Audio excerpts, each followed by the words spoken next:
So Steve Arts 89. Well, Transformers 1 was not number one at the box office. It disappointed pretty severely. It was estimated to make 30 to 35 to maybe 40 million.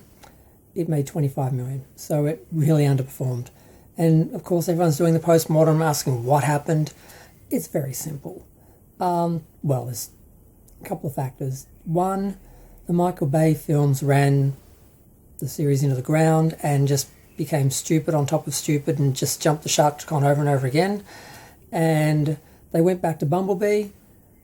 Didn't make a lot of money, but it saved the series where it actually redeemed it and people actually thought, okay, they've started over again, we're going to get good films now. But instead of doing a sequel to Bumblebee, they went back to the Michael Bay formula and just did the Beast Wars film. And I still can't bring myself to watch it. I bought it to be kind. I bought it to be kind, but I can't make myself watch it because it's just stupid.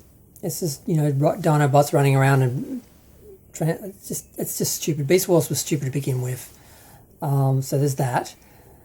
And then they try and go back to the beginning, which could have worked because when we saw those couple of scenes on Cybertron in Bumblebee, which were all CGI with realistic looking Transformers, but all basically animation, it was great. I could have gone for a whole film like that. Wouldn't have been a problem. But they didn't stick with that realistic style. They went to this stupid kiddie cartoon style. And I'm like, if you're going to do animation, just do animation. Don't do CGI animation that could give us realistic Transformers. That's what people wanted, because going to the kiddie animation style is a step back from the years we had animation because they didn't have the technology to make Transformers. Then they made them. And once we saw them live action, there was no going back. Now doing them purely animated on Cybertron, like War for Cybertron, but a movie, that's fine, that would have worked.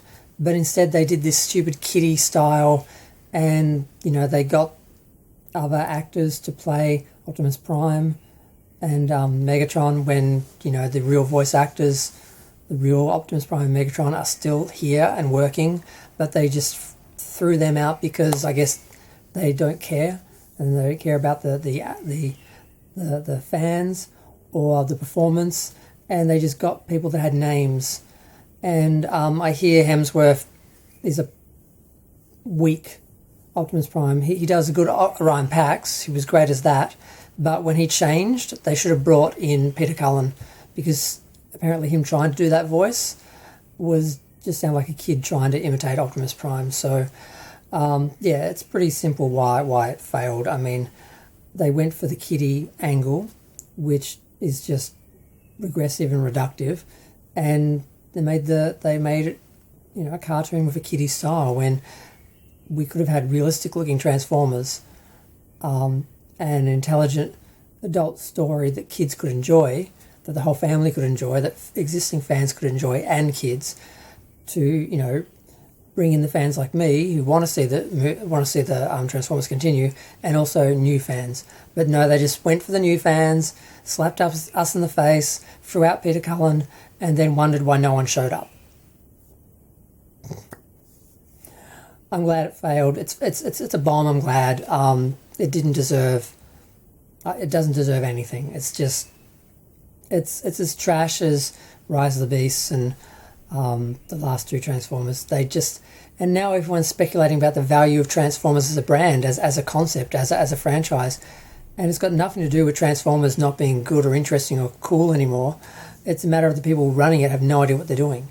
All they had to do was do an intelligent, decent film with actual characters and story involving Transformers. They don't have to have the world being destroyed every movie and this just ongoing mayhem. They don't need all that. They could save $100 million, throw all that out like they did with Bumblebee. That was a great movie. The only reason why it didn't do well was because they marketed it and played it like a kid's film. That's why it didn't make any money. I had trouble finding it. I struggled to see it twice because it was on during the day with all the kids' movies, and it was on for a short period of time, and there was no merchandise.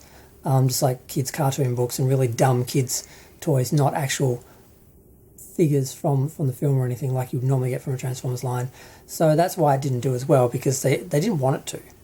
They made it. I think they made it out of spite, and then they made sure that it didn't do as well as any of the other Transformers movies to justify going back to doing the Michael Bay style film, which they wanted to do, but it's not what the fans wanted and what was good for the franchise. So yeah, Transformers 1 was not number one, and it failed for obvious reasons. They did a kiddie film with kiddie animation, cartoon style animation, and it's just regressive and reductive and pointless. And some kids are going to like it, but then they'll outgrow it, and they won't become fans. They won't stay with it.